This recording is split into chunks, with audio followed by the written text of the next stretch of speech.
वचन मैले मेरो हृदयमा सुरक्षित राखेको छु। गत हप्ता हामीले प्रकाशको पुस्तक 5 अध्यायलाई सकाएका थियौं भने आज हामी प्रकाशको पुस्तक 6 अध्यायबाट हाम्रो अध्ययनलाई सुरु गर्नेछौं। प्रकाशको पुस्तक 6 अध्यायमा हामी हेर्छौं भने त्यहाँनिर अन्त्यको दिनको सुरुवातको बारेमा हामी थाहा पाउँछौं, जहाँ विश्वव्यापी विनाशको एउटा सुरुवात भएको हामी देख्दछौं। अध्याय 1 ले हामीलाई यूहन्नाले देखेका दर्शनको बारेमा बताउँदछ। त्यस पछाडि प्रभुले यूहन्नालाई भन्नुहुन्छ जे छ त्यसको बारेमा लेख। जे छ भन्नाले अध्याय 2 र 3 मा उल्लेख गरिएका 7 मण्डलीहरूका बारेमा प्रभु येशूले दिनुभएको सन्देशहरूको बारे हामी पाउँदछौं भने 4 र 5 अध्यायमा भएको स्वर्गीय सिंहासन भएको क्षेत्रको दर्शनले अध्याय 6 मा सुरु हुने परमेश्वरको धार्मिक न्यायको लागि तयार गर्दछ। यी 7 मण्डलीहरूले 2000 वर्षको अवधिलाई समेट्दछन्। अब अध्याय 6 देखि 19 अध्यायले 7 वर्षको अवधिलाई समेट्दछ। विचार गर्नुहोस्, 2 अध्यायहरूले 2000 वर्षको मण्डली इतिहासलाई समेट्दछ भने 6 अध्यायदेखि 19 अध्याय प्रकाशले 7 वर्षको अवधिलाई समेट्दछन्। यी 6 देखि 19 अध्यायले 7 वर्ष संकटको समयको बारेमा विस्तृत रूपमा बताउँदछन्, जुन दानियलको पुस्तक 9 अध्यायमा उल्लेख गरिएको 70औं हप्ता हो। तपाईले दानियल 9 अध्यायको 24 देखि 27 पदमा हेर्न सक्नुहुन्छ। दानियलले देखेका 70 हप्ताको दर्शनलाई 3 भागमा विभाजन गरेको हामी दानियलको पुस्तकमा पाउँदछौं, जुन यरुशलेमको पुनर्स्थापन र पुनर्निर्माणको आदेशदेखि येशू ख्रीष्ट नआउन्जेलसम्म 7 साता र 62 साता गएर 69औं साताको अन्त्यमा 483 वर्षको अन्तमा येशू ख्रीष्ट पाम सन्डेको दिनमा क्रुसमा चढ्नको लागि यरुशलेममा प्रवेश गर्नुहुन्छ। पेन्तिकोसको दिनदेखि र्याप्चर अर्थात मण्डली उठाइ लगिने दिनसम्मको समय मण्डली युग हो, अनुग्रहको समय हो, जुन प्रकाशको पुस्तक 1 देखि 3 अध्यायले ओगटेको छ र यसलाई प्रकाश 2 र 3 मा भएका एसियाका 7 मण्डलीले सम्पूर्ण मण्डली युगलाई नै प्रतिनिधित्व गर्दछन्। मण्डलीको र्याप्चर पछि मात्रै प्रकाशको पुस्तक 6 देखि 19 अध्यायमा उल्लेख गरिएको संकटको समय सुरु हुन्छ। संसारमा जब संकटको समय सुरु हुनै लाग्छ त्यतिखेर मण्डली उठाइ लगिनेछ, किनकि पहिलो थेसलोनिकीको 5 अध्यायको 9 पद अनुसार त्यहाँनिर प्रभुले भन्नुहुन्छ कि मण्डलीलाई क्रोधको निम्ति होइन तर मुक्तिको निम्ति परमेश्वरले अघिबाटै नियुक्त गरिसक्नु भएको छ। अब यहाँ 6 अध्यायमा हामी हेर्छौं मोहरहरू खोलिएको कुरा हामी यहाँ देख्दछौं। संसारको इतिहाससँग भएको लामो समयदेखिको परमेश्वरको मौनता अब खोलिँदैछ 6 अध्यायमा। 6 अध्यायदेखि लिएर 8 अध्यायको 1 पदसम्मको यो खण्डले 7 मोहरले बन्द गरिएको मुठो खोल्न योग्य थुमाले 7 मोहरहरू खोल्नुहुने कुराको बारेमा बताउँदछ। मुठोलाई बाँधिएका मोहरहरू नतोडिकन मुठो खोल्न र पढ्न सकिन्न। त्यसैले 6 अध्यायदेखि 8 अध्यायको 1 पदसम्मको खण्डले मुठोभित्र भएका परमेश्वरको न्याय धरतीमा खन्याउनु भन्दा अघिका घटनाहरूलाई प्रतिनिधित्व गर्दछन्। त आउनुहोस् हामी सुरु गरौं 1 पदबाट। जब थुमाले ती 7 मध्ये एउटा मोहर तोड्नु भएको मैले देखेँ, तब 4 जीवित प्राणीहरू मध्ये एकजनाले मेघ गर्जन जस्तो आवाजले यसो भनेको मैले सुने, आऊ। 2 पद, अनि मैले एउटा सेतो घोडा देखेँ, त्यसमाथि सवार हुनुहुनेसित एउटा धनु थियो र त्यसलाई एउटा मुकुट दिइयो अनि त्यो विजयी भएर विजय गर्न निस्कियो। हामी 1 र 2 पदमा हेर्छौं भने पहिलो मोहर थुमाले खोल्नुहुन्छ येशू ख्रीष्टले। सेतो घोडाले संसारमाथि विजय प्राप्त गर्न खोज्ने, संसारलाई अधीन गर्न खोज्ने शासकलाई ल्याउँदछ, जो ख्रीष्ट विरोधीको उदय हो। मत्ती 24 अध्याय, मर्कुस 13 अध्याय, त्यसगरिकन लुकाको 21 अध्यायमा येशू प्रभुले संकष्टको समयको चिन्हको बारेमा पहिले नै हामीलाई बताइसक्नु भएको छ। मर्कुस 13 अध्यायको 5 देखि 8 पदमा यदि हामी हेर्छौं भने येशूले तिनीहरूलाई भन्नुभयो, होशियार रहो, कसैले तिमीहरूलाई भ्रममा नपारोस्। धेरैजना मेरो नाउँमा म उही हुँ भन्दै आउनेछन् र तिनीहरूले धेरैलाई भ्रममा पार्नेछन्। जब तिमीहरूले लडाई र लडाईहरूको हल्ला सुन्नेछौ तब नडराओ, यस्ता घटनाहरू हुन आवश्यक छ, तर अन्त्यको दिन आउनु अझ बाँकी नै छ। 8 पद, किनभने जातिको विरुद्धमा जाति र राज्यको विरुद्धमा राज्य खडा हुनेछ, ठाउँ ठाउँमा भूकम्पहरू जानेछन्, अनिकालहरू हुनेछन्। यो चाहिँ स्त्रीलाई प्रसव वेदना सुरु भए झैं संकष्टको आरम्भ हो। अनि पहिलो थेसलोनिकी 5 अध्यायको 3 पदमा पनि हामी हेर्छौँ भने जब मानिसहरू शान्ति र सुरक्षा भनिरहेका हुनेछन् तब गर्भवती स्त्रीलाई व्यथा लागे चाहिँ अचानक तिनीहरूमाथि विनाश आइलाग्छ र तिनीहरू कुनै रीतिले उम्किने छैनन्।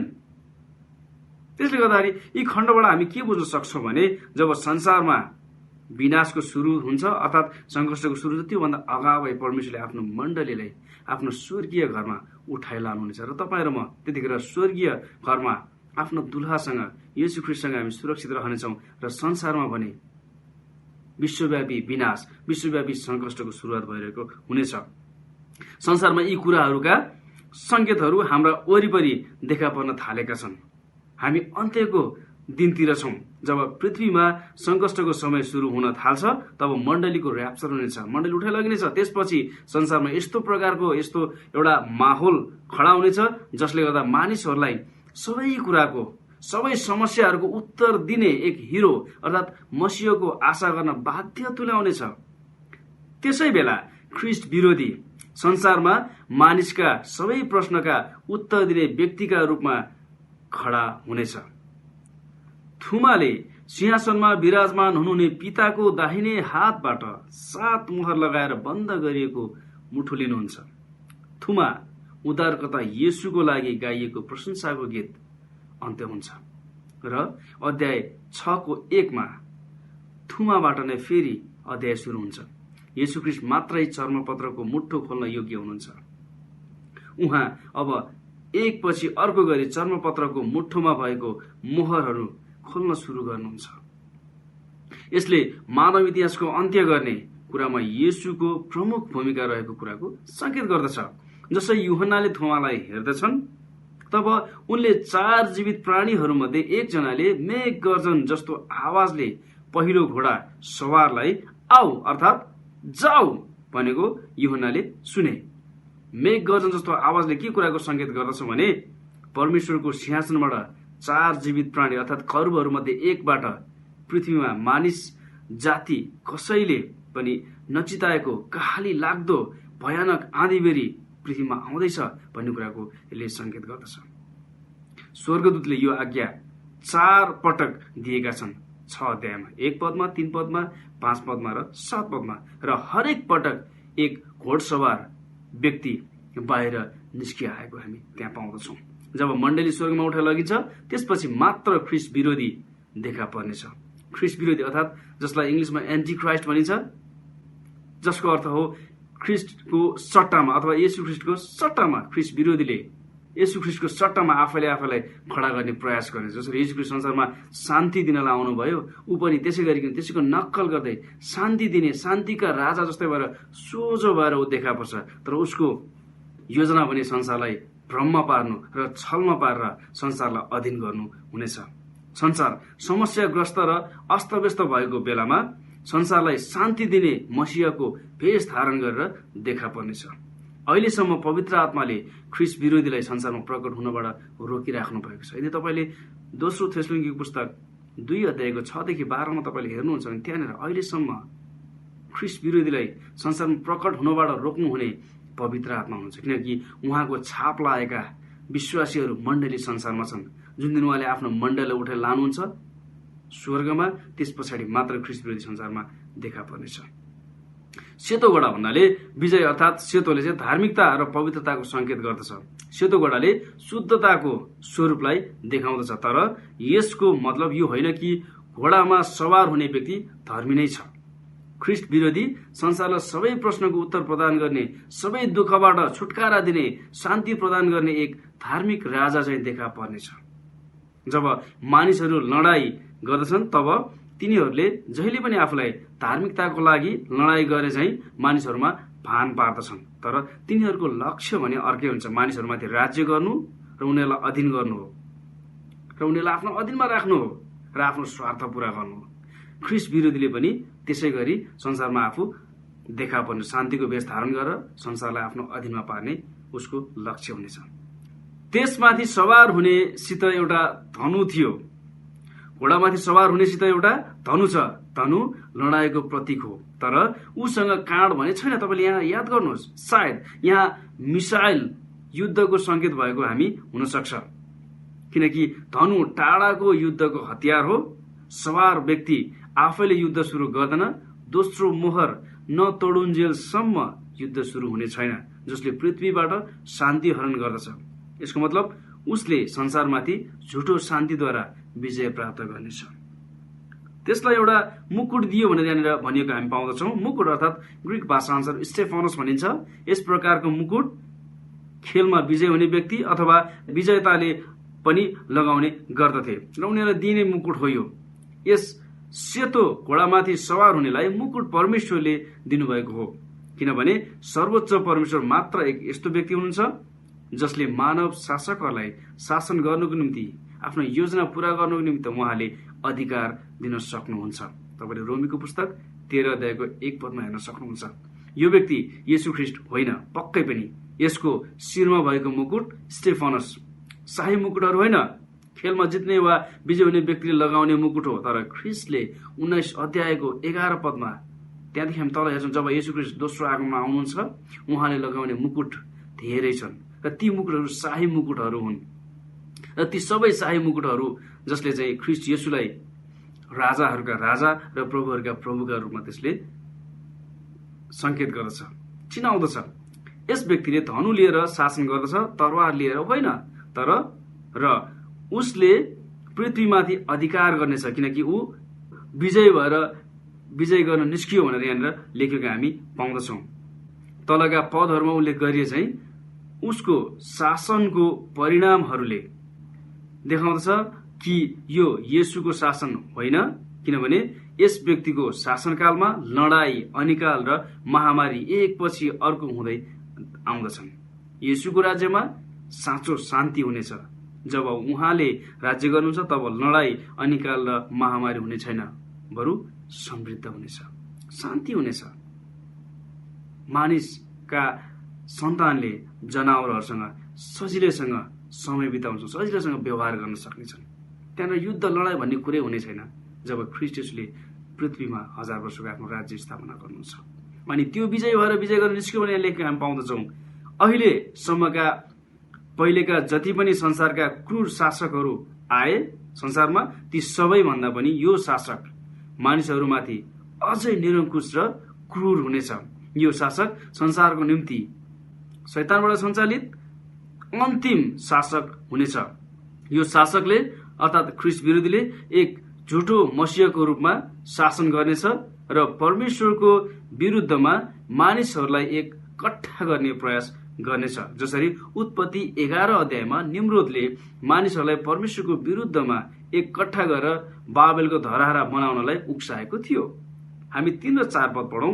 जब उहाँले दोस्रो मोहर तोड्नुभयो तब दोस्रो जीवित प्राणीले आओ भनेको मैले सुने। अर्को एउटा उज्जवल रातो घोडा बाहिर निस्कियो। मानिसहरूले एक अर्काको हत्या गरून् भनी त्यस घोडसवारलाई पृथ्वीबाट शान्ति हरण गर्ने अख्तियार दिइयो। त्यसलाई एउटा ठूलो तरवार दिइयो भनेर यहाँ 4 पदमा लेखेको हामी पाउँदछौँ। थुमाले मोहर तोड्नुहुन्छ, जीवित प्राणीले आज्ञा गर्दछन्, त्यसपछि मात्र घोडा बाहिर निस्कन्छन् र संसारमा केही परिवर्तन हुन्छ। यसबाट हामी के बुझ्न सक्छौं भने परमेश्वरको इच्छा र अनुमति बिना केही पनि हुँदैन। सबै कुरा उहाँको योजना मुताबिक नै अघि बढिरहेको छ। शैतान र उसको दुष्टतालाई पनि उहाँले आफ्नो योजनाको निम्ति प्रयोग गरिरहनु भएको छ। दोस्रो जीवित प्राणीले दोस्रो घोडा सवारलाई निस्किआऊ भनी बोलाए। यो व्यक्ति ठूलो तरवार बोकेर घोडामा सवार थियो, जो अग्निमय रातो रङको थियो। दोस्रो घोडाको रातो रङले रक्तपात र तरवारले हत्या गर्ने कुरालाई संकेत गर्दछ। तरवार हातै लडाईँ गर्नको निम्ति प्रयोग गरिन्छ। यसरी दोस्रो मोहर ले आक्रमक सेनाहरूद्वारा क्रूरता साथ व्यक्ति बीच हुने युद्धलाई संकेत गर्दछ। यो दोस्रो घोडसवारले पृथ्वीमा शान्तिको सट्टा युद्धलाई निम्त्याउँछ, पृथ्वीबाट शान्ति हरण गरिदिन्छ। मानिसहरूले एकले अर्कोलाई विश्वासघात गर्नेछन्, घृणा गर्नेछन्, मानिसहरूमा प्रेम सेलाएर जानेछ, एकले अर्कोलाई मार्नेछन्, पृथ्वीबाट शान्ति हरण हुनेछ। मत्ती 24:6-7 अनुसार अहिले हामी जिइरहेको समयलाई हेरेर पनि हामी के अड्कल गर्न सक्छौं भने यी घटनाहरू हुन अब धेरै समय छैन। हामी यी घटनाहरूको नजिक नै छौं। संसारका प्राय सबै देशहरूले आफ्नो अर्थतन्त्रको धेरै जस्तो लगानीहरू देशको सुरक्षाको लागि मिलिटरी शक्ति, आणविक हात हतियार र विज्ञानको क्षेत्रमा खर्चिरहेका छन्। सबै राष्ट्रहरू एकदेखि अर्को राष्ट्रसँग त्रसित छन्। संसारको स्टेज अर्थात मञ्च ख्रिस्ट विरोधी प्रकट हुनको लागि तयार भइरहेको छ। हामीले अघि नै मर्कुसको पुस्तक 13:7-8 पढिसकेका छौं कि जब तिमीले लडाईहरूको हल्ला सुन्नेछौ तब नडराओ, यस्ता घटनाहरू हुन आवश्यक छ। तर अन्त्यको दिन आउनु अब अझै बाँकी नै छ, किनभने जातिको विरुद्धमा जाति र राज्यको विरुद्धमा राज्य खडा हुनेछ। ठाउँ ठाउँमा भूकम्पहरू जानेछन्, अनिकालहरू हुनेछन्।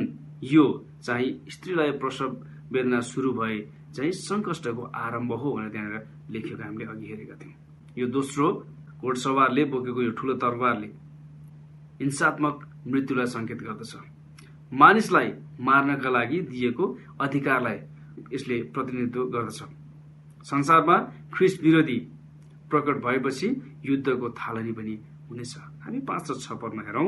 जब उहाँले दोस्रो मोहर तोड्नुभयो, तेस्रो जीवित प्राणीले आऊ भनेको मैले सुने। मैले एउटा कालो घोडा देखेँ, घोडसवारको हातमा एउटा तराजु थियो।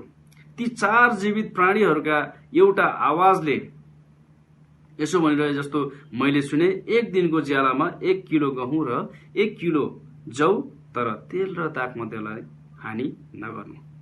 5 र 6 पदमा हामी तेस्रो मोहर खोलिएको हामी देख्छौं। कालो घोडाले पृथ्वीमा भोकमरी र मानिसहरूका बीचमा असमानता ल्याउँदछ। तेस्रो जीवित प्राणी प्रतिको प्रत्युत्तरमा तराजु बोकेर एक सवार कालो घोडामा आए। तराजुले सावधानी साथ जोख्ने कुरा र राशन खाद्यान्न अभावको प्रतीकलाई देखाउँछ। यसले अनिकाललाई जनाउँछ, किनभने यहाँ गहुँ र जौको मूल्य अति नै उच्च भएको भनेर उल्लेख गरेको हामी देख्न सक्छौं। एक दिनको ज्यालामा 1 किलो गहुँ र 1 किलो जौ भन्नाले यो मूल्य भनेको साधारण मूल्य भन्दा 12 देखि 15 गुणा बढी मूल्य हो। यसले साँच्चै अनिकालको समयलाई उल्लेख गर्दछ। अनि अर्को कुरा, युद्धपछि जहिले पनि अक्सर अनिकाल नै आउँछ। युद्ध र रक्तपातको अन्ततः आर्थिक धराशय साथै अनिकालमा यसले खसेर्दछ। गहुँ र जौ त गरिबका खाना हुन्। यदि ती मुख्य आहार थिए भने जीवन जोगाइ राख्नको लागि ती जोगाइ नै पर्छ, किनकि यो अनिकालको समय हुनेछ। तर तेल र दागमध्येलाई चाहिँ हानि नगर्नु भनेर यहाँनिर आज्ञा गरेको छ। जसै संकष्टको क्रम बढ्दै जान्छ तब धनी र गरिब दुवैले दुःख भोग्नेछन्। तर संकष्टको सुरुको अवस्थामा धनीले भन्दा पनि अझ गरिबले धेरै दुःख भोग्नेछन्। सम्भवतः ख्रिस्ट विरोधीको अधीनमा रहेका ती दुष्ट शासकहरूको नेतृत्वले खाद्यान्न ढुवानीलाई ठूलो रूपमा घटाउनेछ। जे जस्तो भए पनि धनीका विलासिताका वस्तुहरू भने अनिकालले अझै धेरै हानि नगर्ने चाहिँ यहाँ देखिन्छ। इतिहासमै पनि हामी हेर्छौं भने बुझ्न सक्छौं कि अनिकालको समयमा पनि धनीहरूले सुख विलास भने प्राप्त गर्दछन्। हाम्रै देशमा पनि, नेपालमा पनि जब नाकाबन्दी भएको थियो त्यतिखेर हामी देख्छौं कति हाहाकार भएको थियो। पेट्रोलदेखि लिएर खाद्यान्न सबै कुराहरू महँगी भएको थियो, ग्यासहरू सबै कुरा। तर धनी मनी र सबै ती ठूला उच्च ओहदामा भएकाहरूले आफ्नो लागि धेरै सञ्चय गरेको कारणले गर्दा जुन गरिबहरूले दुःख भोग्नु पर्यो उनीहरूले त्यतिखेर दुःख भोग्नु परेको थिएन। त्यसले गर्दा यतिखेर पनि संकष्ट समय पनि सुरुको समयमा धनीहरूले गरिबहरूले दुःख पाए तापनि धनीहरूले भने अझ पनि केही सुख विलास भोग्नेछन् भनेर चाहिँ तेल र दागमध्येलाई हानि नगर्नु भन्ने कुराले संकेत गरेर हामी देख्छौं। 7 पद र 8 पदमा हेरौं। जब उहाँले चौथो मोहर तोड्नुभयो तब चौथो जीवित प्राणीले आऊ भनेको मैले सुने। मैले पहेँलो घोडा देखेँ र घोडसवारको नाउँ चाहिँ मृत्यु थियो र पाताल चाहिँ त्यसको पछि पछि लागेको थियो अनि पृथ्वीको चौथाइ भागलाई तरवार, निकाल, महामारी र पृथ्वीका जंगली जनावरहरूद्वारा मार्ने अख्तियार तिनीहरूलाई दिएको थियो। 7 र 8 पदमा हामी हेर्छौँ यहाँ चौथो घोडाले पृथ्वीभरि नै मृत्यु ल्याउने कुरा हामी यहाँ देख्दछौँ। थुमाले चौथो मोहर तोड्नुभयो, तब चौथो जीवित प्राणीले चौथो घोडसवारलाई बाहिर बोलाए। यहाँ उल्लेख गरिएको पहेँलो रङ वास्तवमा पहेँलो हरियो मिसिएको रङ हो। यो मानिसको लासको रङ हो। जब मानिस मर्दछ र मानिसको लास मरिसके पछाडि पहेँलो हरियो मिसिएको जस्तो रङमा देखा पर्दछ र यसले त्यसैलाई नै संकेत गर्दछ। यो अन्तिम घोडसवारले के देखाउँछ भने पहिलेका 3 घोडसवारहरूद्वारा उल्लेख गरिएका तानाशाही शासन, युद्ध र अन्य विपत्तिहरूका कारणले गर्दाखेरि संसारमा ठूलो रूपमा मृत्युको संख्या बढ्नेछ। अनि यसमा अचम्मित हुनुपर्ने कुरा छैन, किनभने यस्तो समयको बारेमा यसुले मत्ती 24 अध्यायको 21 मा पहिले नै भनिसक्नु भएको हामी पाउँछौँ। यसुले भन्नुहुन्छ किनकि त्यस बेला यस्तो महासङ्घर्ष हुनेछ जो जगतको सुरुदेखि अहिलेसम्म भएको छैन, न त कहिले हुने नै छ। अनि यसलाई याकुबको दुःखको समय पनि भनेको हामी पाउँदछौँ, किनकि सङ्कष्टको समय विशेष गरिकन इजरायलीहरूको लागि विशेष गरी एकदमै गाह्रो समय हुनेछ। यो मृत्युको कारण घोडसवार हो, किनभने यसको नाम मृत्यु भनिएको यहाँ हामी पाउँदछौँ। चौथो जीवित प्राणीले चौथो एक पहेँलो घोडालाई मृत्यु र पाताल यसको सवारको रूपमा बोलाए। मृत्यु मानिसको भौतिक शरीरसँग सम्बन्धित हुन्छ र पाताल चाहिँ मानिसको अभौतिक कुरा आत्मा र प्राणसँग सम्बन्धित हुन्छ। परमेश्वरले मृत्यु र पाताललाई पृथ्वीको चौथाइ जनसङ्ख्यालाई विनाश गर्ने अधिकार दिनुभयो। यो संख्या भनेको अहिलेसम्म बयान गरिएका विनाश र प्रकोपद्वारा मर्नेहरूको कुल संख्या हो। 1 पददेखि लिएर अहिले 8 पदसम्मको कुरा मैले भन्न खोजेको। यी प्रकोपहरू एक अर्कोसँग सम्बन्धित छन्। युद्ध जसको परिणामस्वरूप अनिकाल आउँछ र महामारी आइपर्छ। जंगली जनावरहरूको आक्रमणले पनि मृत्युको संख्यामा त्यतिखेर वृद्धि ल्याउनेछ। पृथ्वीमा पातालको ढोका खोलिए पनि सबै कुराको अधीन गर्ने भने परमेश्वर नै हुनुहुन्छ, किनकि यहाँ परमेश्वरले भन्नुहुन्छ 1/4 भाग मात्रै हानि गर्नु भनेको हामी पाउँछौँ। 3/4 अझै बाँकी छन्। यसबाट हामी के देख्छौँ भने परमेश्वर नै सबै कुराको नियन्त्रक हुनुहुन्छ भन्ने कुरा हामी यहाँबाट देख्छौँ। उहाँले चर्मपत्र आफ्नो हातमा थामिराख्नु भएको छ र मोहर खोल्ने उहाँ नै हुनुहुन्छ, किनकि उहाँ नै सबै कुराको अधीन गर्ने र सबै कुराको सार्वभौम सत्ता लिने उहाँ नै हुनुहुन्छ। हामी सोचौँला कि आधुनिक एन्टिबायोटिक र आश्चर्यपूर्ण औषधिहरूका कारणले गर्दा यस्ता खालका विपत्तिहरू, रूढीहरू अब उसो खतराजनक हुने छैनन्। तैपनि महाहत्या र रोगहरू कब्जा गर्न सकिँदैन यी औषधिहरूले, तर केवल निष्क्रिय पार्न सकिन्छ। जेट प्लेनले बोकेर ल्याए चाहिँ ती संसारैभरि फैलेर त्यतिखेर जानेछन्। उदाहरणको लागि हामी अहिले हेर्न सक्छौँ कोभिड-19 अथवा कोरोना भाइरस संसारमा जसरी फैलिएको छ, धेरै प्रयासहरू गरिएको छ, तर पनि यसलाई बन्द गर्न सकिएको छैन। यो त केही पनि होइन। जब सङ्कष्टको बेलामा जसै रोग र महामारीहरू आउनेछन् त्यसलाई हामीले तुलना गर्छौँ नि यो कोरोना भाइरस अथवा कोभिड-19 केही पनि होइन। अझ योभन्दा धेरै ठुला रोगहरू र प्रकोपहरू त्यतिखेर आइपर्नेछन्। परमेश्वरले यी सम्पूर्ण सङ्कष्टको बारेमा मण्डलीहरूलाई बताउनु भएको छ। ती एसियामा भएका 7 मण्डलीहरूलाई मण्डलीसँग सम्बन्धित मात्र होइन, तर अन्त्यको दिनको सम्बन्धित सम्पूर्ण कुराहरू पनि परमेश्वरले मण्डलीलाई दिनुभएको छ, ताकि हामी मण्डलीहरू यसको बारेमा जानेर यस अन्त्यको दिनको बारेमा अध्ययन गरेर यसलाई थाहा पाउने मात्र होइन, तर सजग भएर परमेश्वरमा आफै पनि अझ जागरुक भएर परमेश्वरमा अझै पनि जागरुक भएर परमेश्वरमा आफ्नो कुरामा अझ अगाडि बढ्दै र हामी अरूलाई पनि हाम्रा आफन्त वरपर भएकालाई पनि परमेश्वरमा जितेर यो सङ्कष्टको समयमा पर्नदेखि जोगाउनलाई परमेश्वरले आज हामीलाई अभिभावना दिनुभएको छ। जसरी निनवेमा योनाले गएर साधारण प्रचार गरेका थिए र त्यहाँका सबै मानिसले त्यहाँनिर पश्चाताप गरेर परमेश्वर त्यो सहरलाई विनाश गर्नबाट बचाउनु भएको थियो भने आज तपाईँले र मैले पनि परमेश्वर सन्देश लिएर यदि हाम्रा वरपर भएका संसारका मानिसहरूको माझ हामी जान्छौँ भने तिनीहरूलाई ती सङ्कष्ट आउँदै गरेको सङ्कष्टबाट परमेश्वरको क्रोधबाट हामी बचाउनलाई हामी मद्दत पुर्याउन सक्छौँ प्रियहरू।